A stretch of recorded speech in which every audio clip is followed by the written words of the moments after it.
What is going on, YouTube with y'all squad? This your boy Yakartees. It's your review for Belle Collective Season 3, Episode 3. I believe I said Episode 3 last week, but obviously was correct in the title. Forgive me. Also, my energy might just be a little bit wonky with this review, and it wasn't the show itself, it was the dang on DVR. Like, for whatever reason, just at random moments, it's acting like something was wrong with the actual video, but it wasn't. Like, it was freezing up. It was the craziest thing. But that's not why we're here. We're here for this gosh darn review.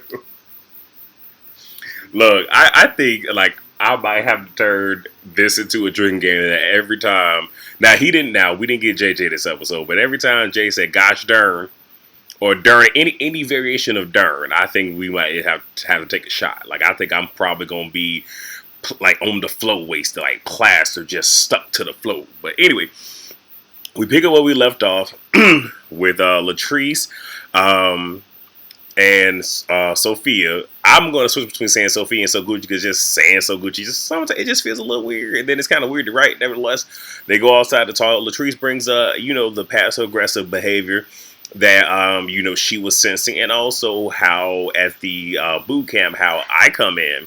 And I'm getting all this shade thrown towards me. Marie comes in later than me, pretty much at the end, and it's nothing but, sunshine, rainbows, unicorns, pixie dust, like, what's going on? And Sophia says that, she's in her feelings because, she had to see on social media that Latrice closed the building, via social media. Like, didn't even hear from her, and says, all that she really wanted was just a conversation. Just like, hey, I'm deciding to go with this other person, just a courtesy call. And if this was just, or even if it was just business, I mean, yeah, I more than like if I bring on somebody to do a project with / for me, and I'm deciding to go with somebody else, I am gonna let that person like, hey, here are my reasons, whatever.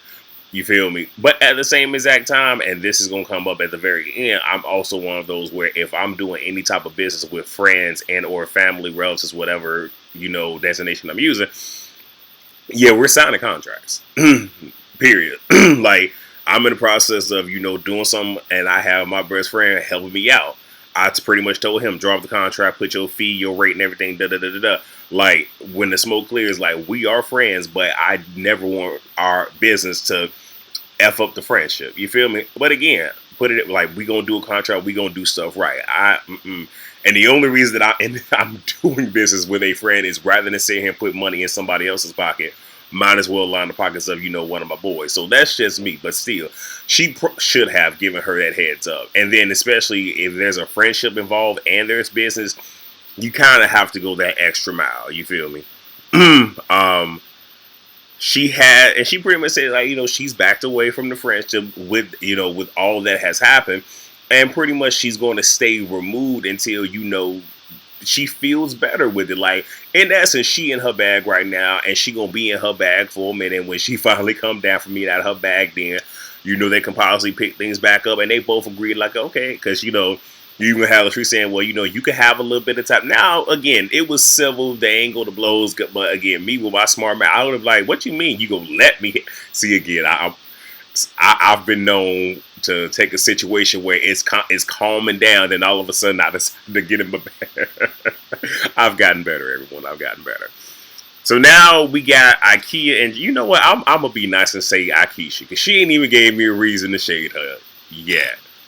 But we get Ikea. She goes to Goddess Lymphs to get her makeup done. She says that Josh has been doing her makeup. Did I say hair? Her makeup. To get her makeup done by him. He's been doing it for 5 years. She goes to check up on him because, he had called her and pretty much kind of gave her like a small little light, but just like an overview of his situation regarding Cliff and Latrice.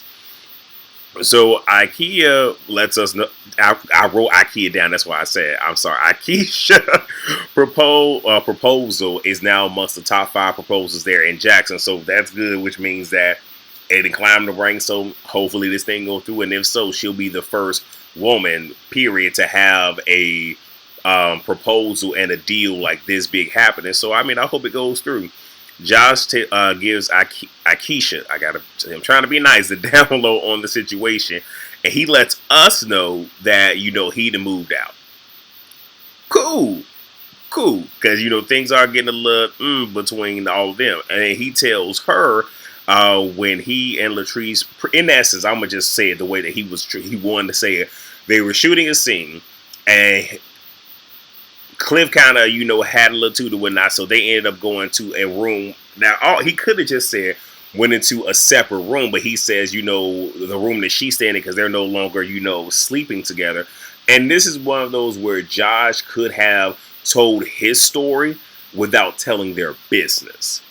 And I think that is an issue here, where because this involves you, so you can tell what has happened to you, but you don't necessarily have to betray a friendship and start telling intricate pieces of their business or her business that isn't yours to share. Because Akeisha don't need to know that those two ain't sleeping in the same bedroom. But anyway, lets her know like they were having a conversation, and he was privy to it because Cliff was on the opposite end of the door, and we actually see footage of him being on the opposite end of the door. So when you had Cliff going out saying, I don't want you and Josh having conversations about me last episode, that's what that was about. So getting a bit of like a fourth wall break, if you will. And I done veered off my nose. Where am I? Da-da-da-da. So then he says that he feels, like Cliff is smart. Like when they were at the M bar, like after the cameras went down, meaning cameras was gone, mics off, the whole nine, y'all ain't get none. It's pretty much Cliff tore into him and pretty much was, threatening to, have his job taken away. And Akeisha asked, like, if Latrice defended him, and he says no, and she pretty much says, like, okay, so this right here pretty much should let you know in a roundabout way, like, where y'all are. And the reality is, and it's been said, she's going to choose her husband, but she also said to him that you need to make sure that you got your ducks in a row, because it's never good when, your employment is being threatened. So if you haven't done so already, you need to make sure you got some other stuff lined up. So if that, and on some real, I'm gonna keep it a buck with you. I forget having something lined, on the reserve. Oh no, I would already have something lined up, and because that is my friend, be giving her a 2 weeks notice, like, yeah, I'm dipping out. I can't keep, like, I want to be your friend, because even Latrice is kind of feeling like something has to give. Either she gonna be friends with him, or that's going to be her employee. But we'll get there. So we get Tisha and Latrice. Latrice has a speaking engagement, so she goes to Tisha for some advice. It's a self-care brunch. Good stuff, and again, that goes back to what I'm saying. Like, if you know somebody in your circle does certain stuff, rather than line somebody else's pockets or, go to them for, hey, do what it do. I just hope, well, they're shooting the scene, but I mean, still, I would like to think that Latrice might have possibly compensated her for her time, but they're shooting the scene, so whatever. And then they talk about, they're controlling men and, them not being used to modern women. And, though that is a thing, the reality is we live in a patriarchy, and unfortunately, like I said, I benefit from it to a certain degree. And, also within this patriarchy, monogamy and all this other stuff being pushed down everybody's throat, which that doesn't benefit the woman at all. It benefits the man because, pushing monogamy, especially when most men aren't even trying to be monogamous. But, if that wasn't the case, then how could some of these men even remotely bad people, and then forcing this, marry for love rather than stability or what you can do for the other person, and dating and marrying to what your standards are, and not based off this, whole fairy tale thing of love and whatnot, whatever. But that's what they want. That's what they're used to, and they're not used to modern women. No, like it's a sense of control. That's really all that it is. And again, like we've said we'll talk about Tisha later, but I've said this about Latrice already. Like, Latrice is bad. Like, Latrice, look, we talking about Marge, and this is Real Housewives of, I'm about to say Beverly Hills, New Jersey, telling Melissa how she can go and get her ball player. Latrice can go get her ball player. But they talk about that is what it is. Then, you have Latrice asking her, well, has Tisha had relations with Glenn? She said yes after the reunion. But, even though I was lit, I wasn't, stupid, I made him wear a condom, like I said, I'm going to tell the truth about mine, unlike Tamara, which then they said, wait, on to Tamara. And Tisha still is just kind of like, she's pretty much good on her, because it's like, you're pretty much trying to call me a liar for calling you a liar, and then trying to pretty much call me uneducated by saying I misinterpreted what you said when it came to Tamra allegedly not wanting Akeisha in the group chat, like the group chat. So, and this is going to come back. Is it coming back up in the next scene? Yeah, the next scene.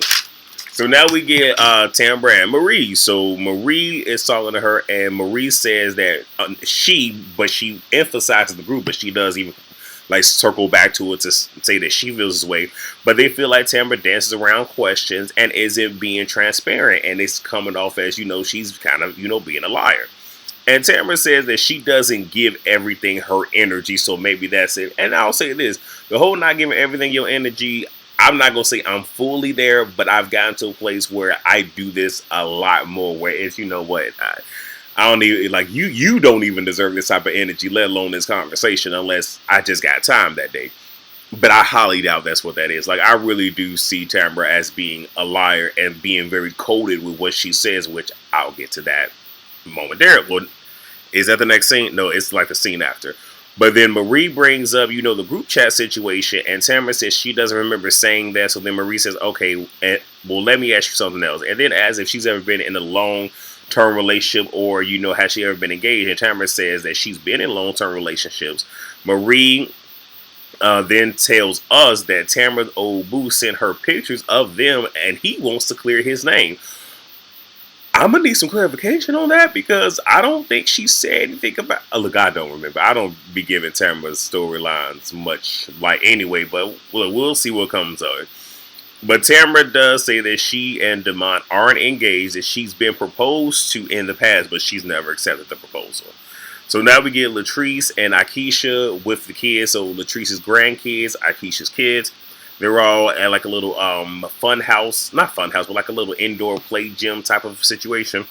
So they talk about Latrice having kids, and Latrice's whole thing is like, it's like she's busy and always want more. And Akeisha's just like, I understand it. Like, I've been there, I am there, where there's always something else. I always want to do something more and something more. And even saying realistically, there really is never an opportune time. Like, there may be, but like in the grand scheme of, being an entrepreneur and everything, like, it's always gonna be something, And then he asked her, like, is it that you don't want to have kids, or is it that you don't want to have kids with your husband?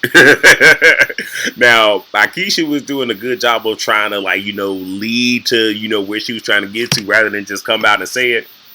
So I can appreciate that. But Akeisha brings up Josh and says that, brings up Josh and asks, is Josh all in your business, or did you put him in your business?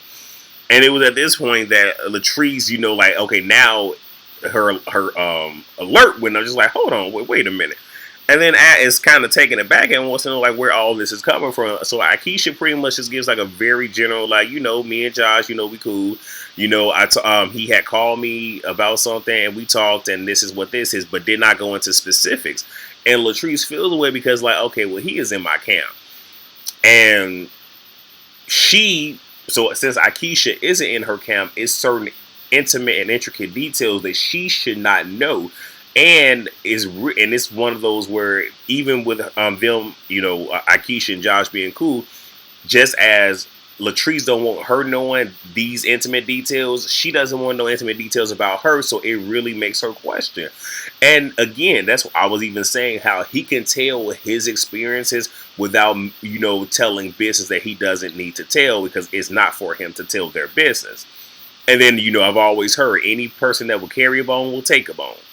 And that's kind of what she's alluding to. So, kind of feel like the trust is a little bit broken there.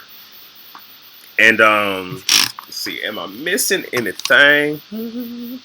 But Latrice did share that, Cliff was upset, with both she and Josh, and said that was, in reference to, in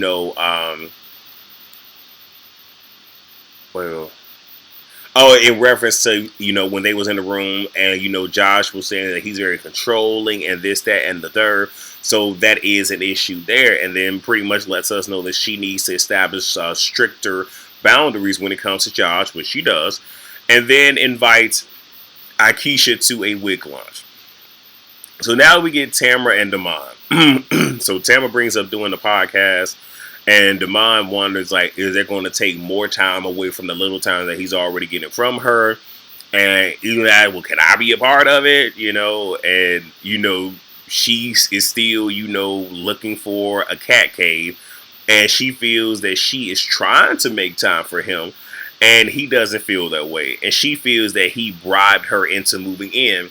And this is where I say she's very, choosy with her words. Because the reality is this: he didn't bribe you. If anything, I think the word that she wants to use, or words, would be that he conned you or tricked you. But he didn't bribe you, because to be bribed meant you actually got something or what it was that you was looking for. And that's not the case. But again, we don't believe this storyline, so whatever. So we end the episode with Sophia, Tisha, and Marie. So Tisha is closing on the apartment. We find out that Marie is actually, signing the lease. So it's going to be in her name, which means that Glenn has no rights to it, and he can't just pop up and do whatever. Like, that is her property. And that's being a good friend. And I'm going to say this. Like I said, that's like being a good friend. That's being a great friend. Because certain stuff like that, things can go left. And you putting your name on something, whew. But hey, I ain't even mad. I really hope that music did not get picked up on this thing. I swear I hate summertime in Chicago. I hate it. Anyway, so Tisha shares with Sophia that Latrice has stopped by her office and, shared that Sophia, did not produce, so she went with someone else. And I wonder the timeline of this episode. I'm sorry, of this scene. Because if this scene happened before, like truly, like chronologically, not what they showed us, but chronologically, was this scene shot before Sophia and Latrice had they, had a meeting of the minds? Was it before or was it after? Because if this scene that we're getting, if it was shot beforehand, I can understand, Sophia entertaining the conversation, even though they are there to shoot a scene. If it happened truly after, it could have just been, it don't even matter what she said to you. Like, we already talked, it's squash, whatever. And I keep saying I understand that they're shooting a reality show, but it's just certain stuff where it's really no need to go backwards. You feel me? Ain't no need to go backwards. But Marie did bring up that, she probably should have had her sign a do not compete clause or whatever. And Sophie even said, like, yeah, I probably should have, I messed up right there. And what I will say is I can also appreciate that, even though, she has her issues with Latrice, that she can hold herself to task, hold herself accountable and be like, yeah, these things might have happened, but I didn't do my due diligence. And that right there is being grown. Where even like you can acknowledge your fault in the situation. Cool with it. So Marie begins to expound and talk a mess on Latrice, because hey, that's what they do. And then she happens to look up and see Glenn at the door. She looked like she done seen the ghost and got up and started moving in the opposite direction. One thing about black folks, baby, if we see somebody running, we run. We ain't asking questions. Now sometimes that could be to our detriment. I haven't seen it happen yet, but still, look, we see somebody, we ain't asking questions. We go ask you after the. Betty has Cedric the Entertainer said that during his Kings of Comedy sketch. Like, if we see this, we go ask questions after the fact, because we ain't got. Because here's the thing, I need to make sure that ain't nothing coming my way. So I get it. Now, Marie wants to know why he there, and I'm going to say this. This was an authentic yet produced scene. Here's why I say that. Glenn says that he's been tracking her and recording her. Cool. And I can believe that, because again, it's not hard to track people. I don't do that because I don't really care that much. But, people do it, whatever. But I believe production told him they were going to be there. So they can, and this is one of those where, and we've seen this happen on reality TV, where they will have them come together. And now they may not know what is going to be discussed or not, and what you get in that moment is very authentic. But sometimes production will throw a monkey wrench in there to really give us a scene, because they could have had a real nice little girl scene and it'd be what it is. But for Glenn to pop up. And the reason that I say that it was authentic is you can clearly see one based off of, and I'm gonna get to it in a second, what Glenn was saying and how Tisha was reacting. It was just, yeah, this is a real scene. But I'm sorry, I think production told him they was gonna be there. I really do. Because if not, and here's the other reason why. If I'm not mistaken, he was mic'd up and all that other stuff. It's not like he just popped up and they had to bring a boom mic over or something like that. Nah. Anyway, so Glenn says that's his wife, and he is there because he didn't track her, he recorded her, and then asked her why is she all in their business.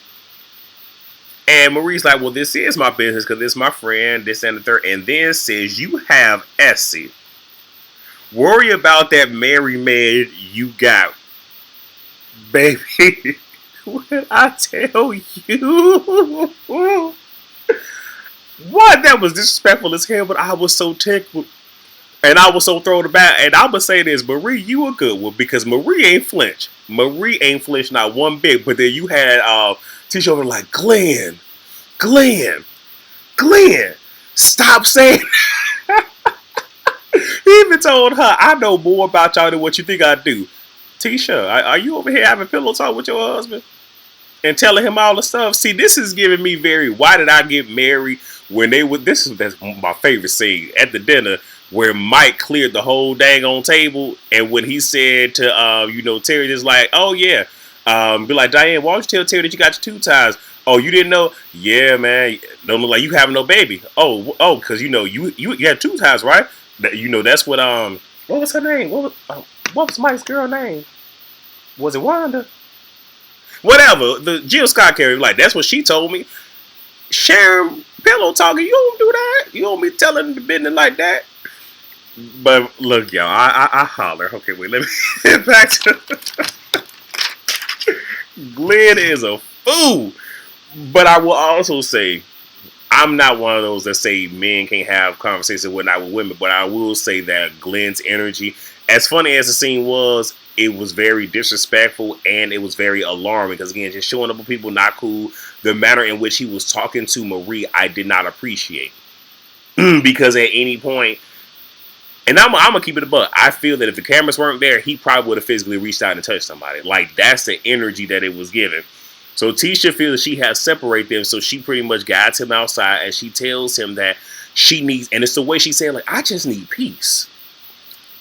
And yeah, it sucks when the person you with can't bring you peace and the place that you lay your head does not help provide you peace either. It's sad. So Marie opens the door and tells Letitia, bring her no, she ain't. She like, Letitia, come in the house. Glenn, you need to go. And Glenn talking all that mess, and she said, but she came in like I said, right? Bye, Glenn. Go to, I think she said, Walmart and buy you a toy to play with. Don't play with me, baby, when I tell you I was over here in stitches. Again, as alarming as that scene was, it was still very funny and comical to me. And let me see. Marie says to Tisha, like, I'm never one to tell somebody to leave their marriage, but baby, when is enough? Because that is way too much.